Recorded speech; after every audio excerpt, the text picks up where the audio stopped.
রাজস্থান, এরা হলো বেদে।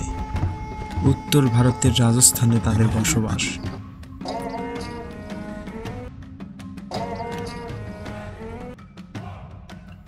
এই শহর বেশ চমৎকার গোলাপি শহর, যেটাকে কেউ রেড অফ রোজ বলে থাকে। এই রংটি রাজস্থানের ট্রেডমার্কের মতো। এটা হলো ভারতের রাজস্থানের জয়পুর। এই শহরটা আকারে ভারতের বড় প্রদেশগুলোর মধ্যে একটি। রাজস্থান নামের অর্থ হলো রাজার ভূমি, এবং এই শহরে বেশিরভাগ এলাকাই মরুভূমি। আজ আপনাদের বেদেদের নিয়ে কথা বলবো। শহর থেকে 2 ঘন্টার দূরত্বে তারা বসবাস করে। রাজস্থানের বেশিরভাগ এলাকাই মরুভূমি। এখানকার ঐতিহ্য অন্য সবার থেকে আলাদা। এখানে অনেক ধরনের পুরনো স্থাপনা রয়েছে। তবে রাজস্থান শহরে বেদে সম্প্রদায়ের অনেক আগ থেকেই তারা বসবাস করে আসছে। মরুভূমির উত্তপ্ত বালুর ভিতর বেদেদের চলাচলের একমাত্র উপায় হলো উটের গাড়ি।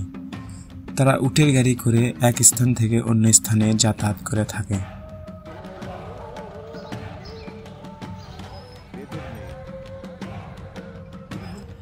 এই বেদে মেয়েটি তার চোখের রঙের জন্য বিখ্যাত। সারা পৃথিবী থেকে ফটোগ্রাফাররা আসে তার চোখের ছবি তুলতে। তিনি হলো মরুর রানী। তার বয়স মাত্র 18 বছর। সে একজন যুবতী বেদে মেয়ে। বেদে মেয়েরা ধূমপান করতে অনেক পছন্দ করে। এরা হলো বেদে। এবং কারা বেদে, তাদের গল্পটাই আসলে কি? মূলত ভারতের রাজস্থান শহর থেকে বেদে সম্প্রদায়ের উৎপত্তি ঘটে এবং তারা পুরো পৃথিবীতে ছড়িয়ে পড়েছে। তারা যেখানে গেছে সেখানে বিভিন্ন ধরনের নাম ধারণ করেছে। আরব দেশে তারা আল নাওয়ার হিসেবে পরিচিত। ইউরোপে তাদের বলা হয় রোমা। তারা দল বেঁধে থাকে এবং ঘুরে বেড়ায়। তাদের নিজস্ব প্রথা ও সংস্কৃতি তাদের জীবনধারাকে অন্যদের চেয়ে পৃথক করেছে। তারা যাযাবরের মতো জীবনযাপন করে। তারা তাঁবুতে বসবাস করে। তাদের আসলে ঘর বাড়ি বলতে তেমন কিছুই নেই। তারা যেখানে খুশি সেখানেই তাঁবুতে বসবাস করে। বেশিরভাগ তারা মরুভূমিতেই বসবাস করে থাকে। তাদের কাজকর্মের বড় অংশ জুড়ে আছে নাচ, গান, বিনোদন এবং জাদু দেখানো।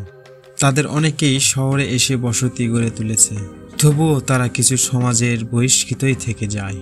তাদের মিথস্ক্রিয়তার সক্ষমতার অভাবে মানুষ প্রায় তাদের সন্দেহ ও অবজ্ঞার চোখে দেখে। এই সম্প্রদায়ের নাম কালবেলিয়ান। এই সম্প্রদায় কালবেলিয়া নামে পরিচিত। এটাই তাদের দৈনন্দিন জীবন। তারা বিষাক্ত সাপ ধরে, সাপ খেলা দেখায় এবং সাপের বিষ বিক্রি করে থাকে এবং তারা জীবিকা নির্বাহ করে। এই বেদেরা যাযাবরের মতো জীবনযাপন করে। তাদের জীবনধারাই হলো সবসময় ঘুরে বেড়ানো। তারা গান বাজনার ধরনগুলো অন্য সবার চেয়ে ভিন্ন রকম। তারা বেশিরভাগ সময় নাচ গানে ব্যস্ত থাকে। তারা সবাই একত্রিত হয়ে ঢাক ঢোল বাজায় এবং সুন্দর মেয়েরা সেখানে নাচতে থাকে।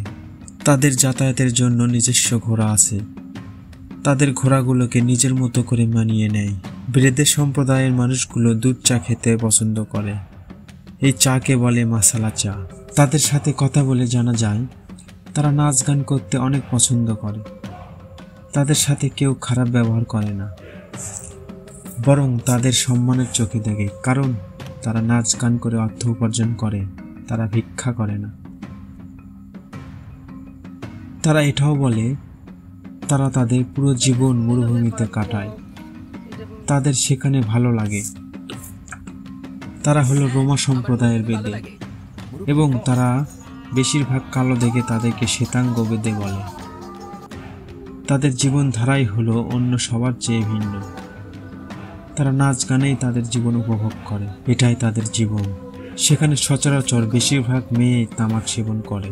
এছাড়াও তাদের জীবন ধারণের আরেকটি উপায় রয়েছে। তারা কোবরা শিকার করে এবং বিষ বিক্রি করে। তারা তাদের চোখে সুরমার মতো সাপের বিষ লাগায়। মরুতে তাদের চশমার প্রয়োজন পড়ে না। এটা আয়ুর্বেদিকের মতো কাজ করে। এটা হলো প্রাকৃতিক ঔষধ, যার উৎপত্তি এখানে ভারতে। তাদের পূর্বপুরুষেরা তাদের চোখে সুরমা হিসেবে সাপের বিষ লাগাতো। এটা চোখের জন্য অনেক ভালো। মেয়েটি তার চোখে কোবরার বিষ লাগাচ্ছে। তাদের মতে এটা চোখের কোনো ক্ষতি করে না। এই মেয়েটি বলে বিষ লাগানোর কারণে তাকে কখনোই হাসপাতালে যেতে হয়নি। আসলেই তাদের জীবন যাপন অন্যদের চেয়ে আলাদা। তারা ইট পাথরের কোনো দালান কোঠায় বসবাস করে না।